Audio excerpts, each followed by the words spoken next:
Bonsoir à toutes et à tous et bienvenue dans ce nouvel épisode du Break. Alors, je tiens d'abord à m'excuser pour ma voix un peu cassée parce que j'ai eu la chance d'aller voir notre équipe nationale hier qui a gagné, donc ça criait pas mal. Donc, nouvel épisode aujourd'hui avec un nouvel invité, Aurélien Luz. Luz Oh, tu peux dire les deux. On va dire Luz Carolo plutôt qu'espagnol.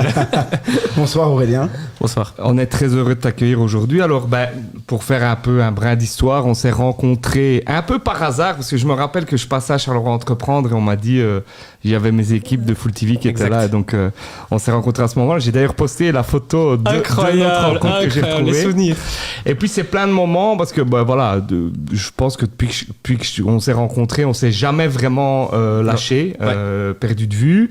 Il y a eu l'ouverture Decathlon, puis il y a eu le Covid, puis il y a eu la survie, la nouvelle, le nouveau projet, et puis j'ai eu la chance d'être des vôtres pour le lancement du nouveau projet à Ville 2. Donc voilà, c'est pas mal de moments sur lesquels on va revenir aujourd'hui. Merci de l'invitation. Et moi personnellement, j'ai découvert le concept de Shape & Go, c'était il y a plus ou moins une semaine lors de l'inauguration à Ville 2. Mais comme Thomas l'expliquait, le projet existe quand même depuis plusieurs années. Est-ce que tu peux nous expliquer un peu la genèse de ce projet, justement ? Oui, avec plaisir. Donc, en fait, la base, si on revient vraiment à la base de l'idée, c'est moi, le sport a vraiment un peu changé ma vie et a changé un peu mon mental, comme beaucoup de gens d'ailleurs, je pense. Et en fait, j'étais assez frustré parce que je trouvais qu'il n'existait pas de produit adapté à un sportif qui sort du sport, qui veut juste manger sainement et manger gourmand. Et c'est ça qui est vraiment super compliqué, c'est de trouver un produit food qui soit sain, mais qui donne envie de manger autant qu'un McDo ou un Quick, parce que je suis un gros fan de fast-food. Et donc, l'idée, elle démarre de là, quoi. Et donc, ça, c'était il y a 4 ans. Et puis, en effet, Thomas, trop chouette la photo, ça m'a rappelé beaucoup de bons souvenirs. Parce qu'en effet, on ne s'est jamais vraiment quitté. Mais donc, j'ai d'abord créé, en fait, des sites internet. On se testait, on testait des idées. Et aussi, ma capacité à entreprendre, à gérer des budgets, je veux dire... Quand on démarre de zéro avec aucune connaissance, il faut se forger, quoi. Et donc, après avoir créé 2-3 plus petits projets, quelqu'un m'a dit un jour, écoute, j'ai envie de mettre un peu d'argent sur toi, j'ai envie de te faire confiance. Tu me parlais d'un projet de fast-food sain. Et donc, tout a démarré par ça, par un premier établissement, en effet, à Charleroi. Puis après, le Covid est passé par là. On a beaucoup souffert puisqu'on venait d'ouvrir, vraiment juste avant le Covid. Et c'était très compliqué pour nous. Donc, c'était toute une période un peu étrange pour moi. Et puis après, création du nouveau concept, je voulais vraiment pas m'arrêter là. Je sentais que ça devait être McDo ou rien, c'était le monde ou rien. Et donc, j'ai beaucoup travaillé. Je suis très, très, très content de revenir avec cette nouvelle formule que j'adore, qui, je pense, me correspond encore mieux et qui va, je l'espère, aller encore plus loin. Donc, à Ville 2, depuis une semaine, maintenant, bientôt une semaine. Et justement, tu parlais, c'est quoi finalement les grands moments phares du projet ? Parce que il y a quand même eu pas mal d'investisseurs et puis finalement le truc à cause du Covid doit totalement faire un 180 degrés en se disant c'est quoi toi finalement les moments phares que tu identifies en te disant c'est ces moments qui ont compté, qui ont fait aujourd'hui Shape & Go ce qu'il est ? Alors c'est une super bonne question. Je pense que le premier, ça a été la rencontre avec Charleroi Entreprendre. Il n'y a rien à dire, je suis obligé, c'est même pas pour faire plaisir que je le dis, mais c'est complètement sincère. Grâce à Jean-François Desguin, que je salue s'il nous écoute. Il a intérêt. J'espère, en tout cas, j'espère. Mais donc, c'est vraiment grâce à JF et donc Charleroi Entreprendre, ils ont un groupe d'étudiants entrepreneurs à l'intérieur. J'ai eu la chance de rejoindre ce groupe-là quand j'avais eu mon idée.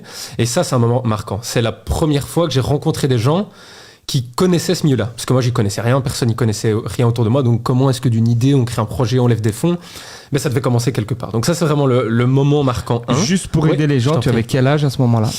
J'ai eu l'idée à 18 ans, fin de mes 18, et donc j'avais 19 ans, quoi, concrètement, quand j'étais à Charleroi Entreprendre. Maintenant, j'en ai 24.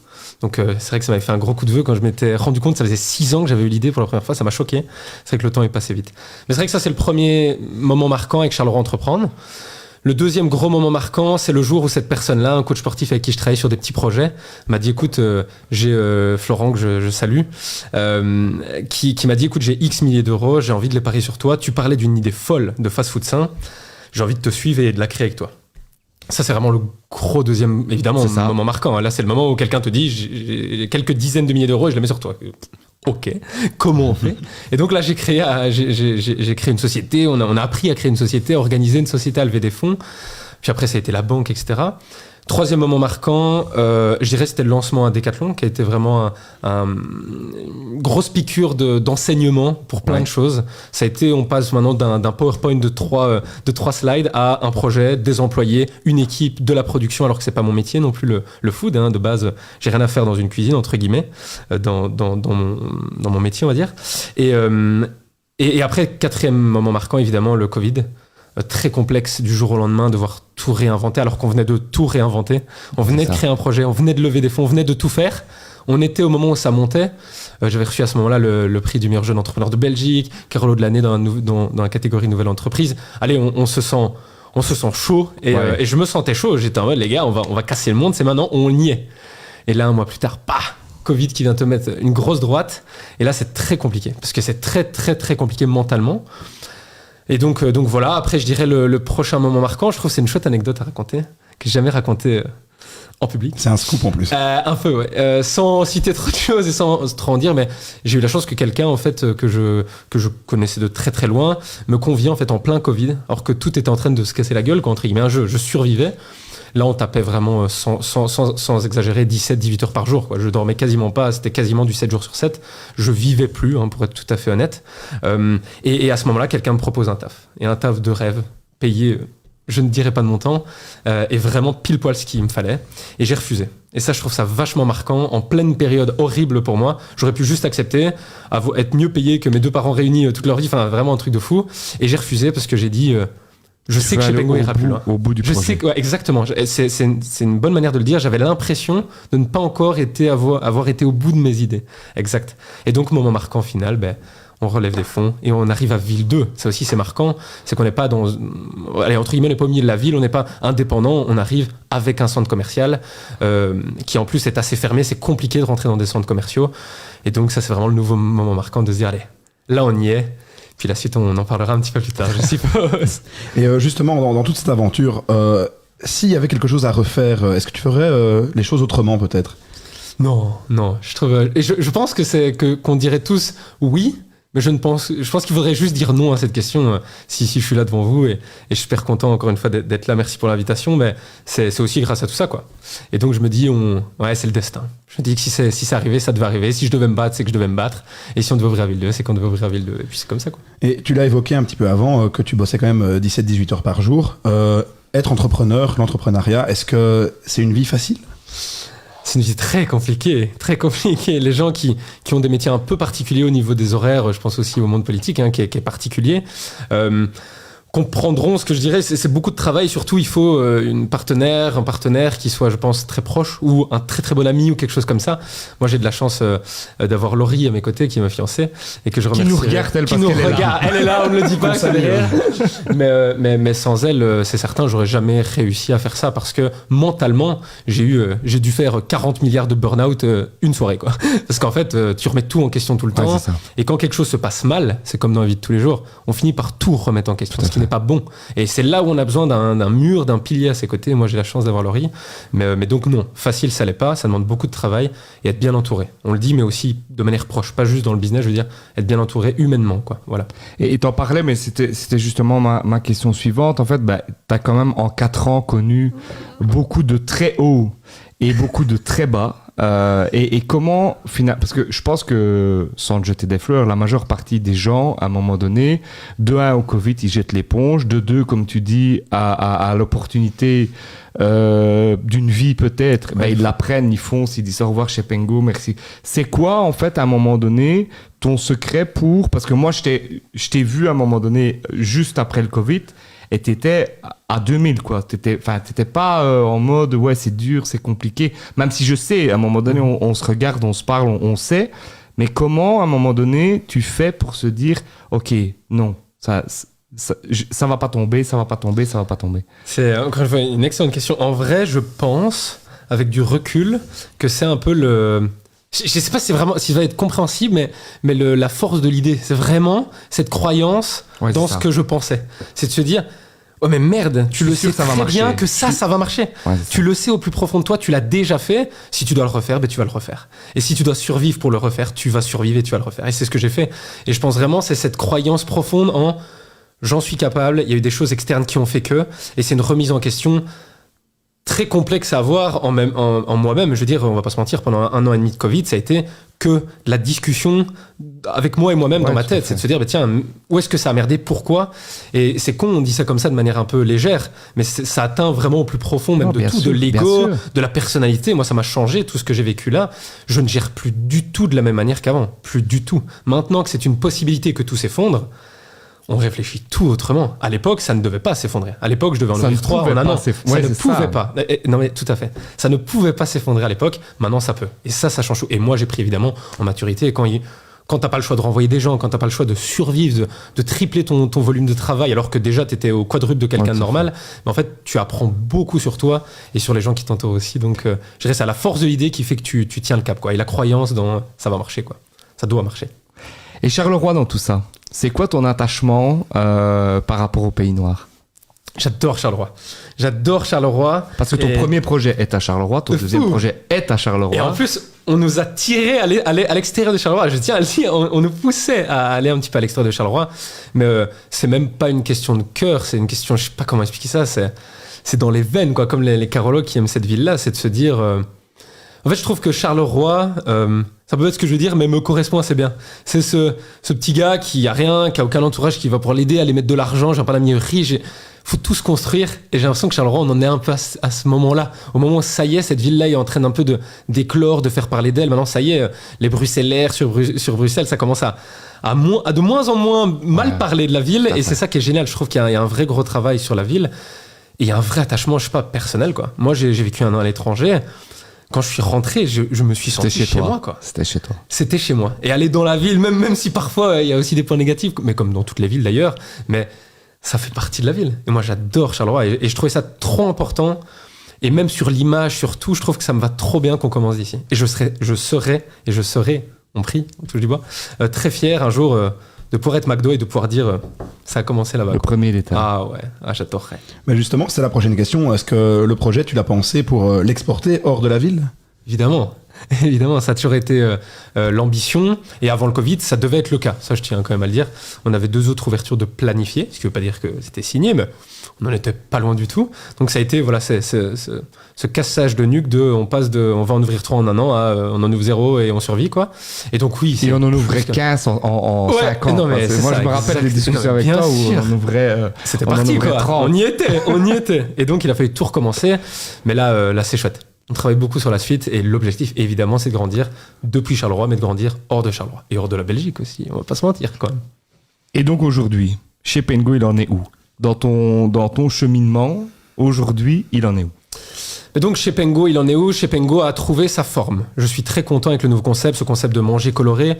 Donc en 2 mots, on vient manger des rolls, c'est vraiment l'objectif. Les gens viennent composer leur repas et c'est sous un format très innovant, le roll. C'est un peu comme un Durmtsin, un wrap 3.0. Tout est sain et on n'a pas l'impression de manger sainement. Et c'est ça que j'adore avec cette année. Et ce qu'on en a fait, ce qu'on a réussi à créer, c'est que ce produit, il me va très bien et j'en suis très fier. Chez Decathlon, il y avait des choses à dire. Je le sentais qu'il y avait des choses encore à remettre en question. Ici, je suis vraiment très content. Alors évidemment, il y a toujours des détails tout le temps. C'est ce qu'on règle en ce moment. Mais globalement, je suis vraiment content du concept. Donc, je dirais qu'on en est où? On est au moment où le concept est né. Le moment de l'optimisation des prods, parce qu'on fait tout maison. Donc, ça veut dire qu'il y a tout un travail de cuisine au préalable, dans un atelier avec du staff. Il a fallu staffer. L'entrepreneuriat, la vie, c'est une question d'humains et il fallait trouver les bons humains aussi. Je pense que je les ai trouvés, ça aussi c'est important pour m'accompagner dans la suite. Et donc on est au moment où on a levé des fonds pour pouvoir financer tout ça et on est à ce moment de, tiens, maintenant si on veut grandir, il va falloir relever des fonds, il va falloir se reposer les bonnes questions de comment, quelle forme de société, comment est-ce qu'on crée une deuxième société pour un deuxième établissement, enfin c'est toutes les questions pour grandir et on est à ce moment-là. On est au moment des questions pour grandir et à la construction de ce qui j'espère sera un bel avenir. Et après une semaine d'ouverture, c'est quoi tes retours? Les retours directs que tu as eus, c'est... Bien, c'est que le concept plaît, ça c'est cool. Le concept fonctionne. Humainement, derrière le staff assure de fou, donc je suis super content. On a vraiment un staff de dingue, que ce soit les étudiants, les employés, managers, incroyables. Donc ça, je suis super content. Ça demandait évidemment beaucoup de travail pour trouver les bonnes personnes, mais je pense qu'on les a trouvées.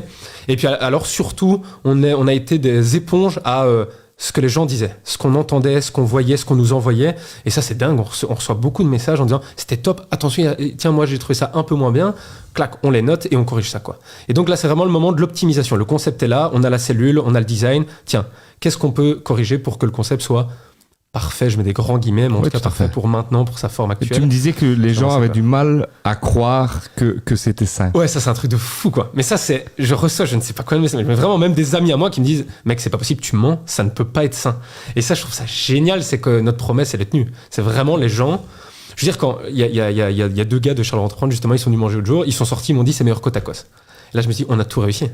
On a tout réussi, on a créé le produit le plus sain du marché, potentiellement au monde.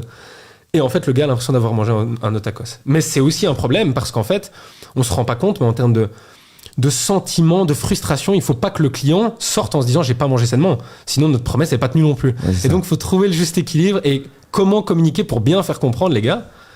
On vous ment pas entre il faut expliquer aux gens, il y a des sauces, il y a des, enfin, c'est tout est fait maison, mais ouais, c'est ça. Oui, c'est ça, c'est des marqueurs au final. Exactement. Et vous avez tout à fait raison, tout ce qui est paramètres, expliquer d'où ça vient, expliquer qu'il y a un grand nom de la nutrition derrière, expliquer que les sauces, c'est maison. Donc, ça fait 1 an, en fait, qu'on développe les sauces. Tu manges ta sauce cheddar, t'as l'impression que tu manges mal. Mais en fait, pas du tout. Mais parce que ça fait 1 an qu'on la développe, la sauce cheddar. C'est pas une sauce qu'on a trouvée sur Internet, machin, on a dû tout développer nous-mêmes, quoi. Et c'est ça qui fait la particularité de chez Pengo. On a beaucoup parlé du projet, mais là, on va passer à une autre étape de l'émission. Je sais pas si tu as déjà eu l'occasion de suivre un peu le break. Bien sûr. L'interro surprise, on va plus parler de toi. Exact. Et on va commencer par une question qui devrait te plaire, toi qui adores manger sainement.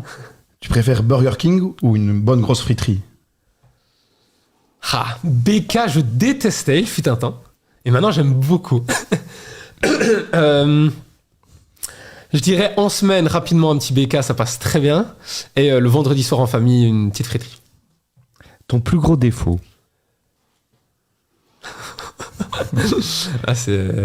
Et ne dis pas idéaliste. On n'est pas dans un entretien d'embauche. Je suis perfectionniste. C'est mon plus gros défaut. Parfois je suis tellement dur avec moi-même que parfois j'ai un peu l'impression d'être un connard pour des gens sans le vouloir être, parce que je pense que je suis un gentil humain, j'ai des bonnes valeurs et tout. Mais c'est vrai que parfois quand on demande beaucoup à nous-mêmes, on a envie que les gens donnent beaucoup plus que ce qu'ils donnent parfois. Donc je dirais ce côté... si je donne à 100 milliards de pourcents, j'adorerais que quelqu'un d'autre le donne à 100 milliards et parfois ça peut être frustrant. Et donc voilà. Le son le plus écouté sur Spotify? En ce moment, vous allez rire, mais j'écoute beaucoup Ellie Ducis, quoi. Aucune vanne, son nouvel album Introspection, je me le sèche vraiment. Mais sinon, de manière générale, j'écoute beaucoup Damso, et en ce moment, Damso avec D6, Rencontre. Ouais. Et l'album est incroyable aussi. Hein. Très très chouette. Et ça, le démarrage du morceau est incroyable. Je me le mets très fort dans les oreilles, là. Donc, tu es un jeune entrepreneur. C'est qui l'entrepreneur qui t'inspire? Je respecte beaucoup une personne qui s'appelle Rudy Hulsmann, que je connais très bien et qu'on discute beaucoup, qui a géré des grosses chaînes de fast-food. C'est quelqu'un en qui j'ai beaucoup de respect. Évidemment, toutes les personnes qui sont derrière le projet, il va sans dire. J'ai des investisseurs derrière le projet qui me font confiance.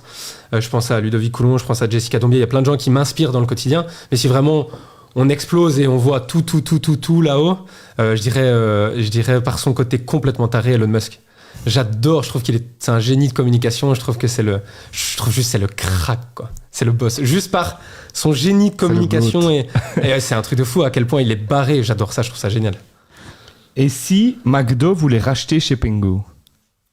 Si demain, pas dans 10 ans, hein, pas quand t'auras fini, quand t'auras fini. Non, en vrai, ce serait, en vrai, sans blague, ce serait à quel prix? En tout cas, quand et à quel prix? Parce que je pense que toute société doit penser aussi à tiens, et si un jour, et nous on y pense, c'est logique, si des gens me font confiance et viennent investir de l'argent chez moi, c'est aussi pour se dire tiens, si un jour ça fonctionne bien, comment est-ce que je rentabilise mon investissement? Et donc la revente est une possibilité. Après, si c'est McDo, je crois que je vais juste très fortement rigoler. C'est ça exactement. mais donc on verra le prix. Si tu n'avais pas fait ce projet, qu'est-ce que tu aurais fait? En vrai, rien. Ce projet, c'est ma vie, c'est moi. Chez Pengo, c'est moi. Moi, je suis chez Pengo. Je suis né pour ça. Et c'est pour ça aussi, quand on parlait tout à l'heure de qu'est-ce qui fait tenir, j'ai au plus profond de moi, j'ai ce sentiment quand je le dis. Je dis vraiment, je suis sur cette terre pour quelque... On est tous... J'ai cette croyance-là, moi, personnelle, qui dit que on est tous sur cette terre et qu'à talent, un truc. On est là pour quelque chose. Et moi, j'ai cette croyance que moi, je suis là pour chez Pengo, pour un peu révolutionner ce milieu-là avec un truc ça un peu barré. Et donc, j'ai envie de dire que je suis là pour ça. Donc, je pense pour rien d'autre. Mais sinon, j'aurais adoré gérer d'autres sociétés et sans doute d'autres projets. J'espère que j'aurai bientôt qui trottent dans la tête. Autre que chez Pengo. Et dans un monde idéal, tu te vois où dans 5 ans? Dans 5 ans, dans un monde idéal, dans 5 ans, j'espère qu'on aura vraiment eu le parcours que je nous souhaite. C'est-à-dire qu'on ait beaucoup d'établissements. Quand je dis beaucoup, c'est je pense à 5 ans en avoir... j'espère quand même au moins 10, quoi. Avoir pu lancer la franchise, avoir notre atelier de production à plus grosse échelle et avoir vraiment lancé le projet vitesse VV Prix, mais surtout avoir trouvé la perle d'investissement, etc. Quelqu'un qui va vraiment, encore une fois, me faire confiance pour avancer dans ce projet, puisque ça demande des gros sous, hein. On en parle très peu, mais quand on parle par exemple de projets dans l'informatique ou ce genre de choses, en fonction de l'échelle, évidemment, ça demande pas toujours des gros investissements. L'Oreca, si tu veux ouvrir une cellule commerciale, sans donner de montant, mais je veux dire, tu peux pas ouvrir une cellule commerciale en général en dessous de 200 000 euros. Je veux dire, c'est des gros investissements tout de suite. Donc finalement, quand on entend Aurélien lever 400 000 euros, tu dis wow, le mec est multimillionnaire, c'est le boss.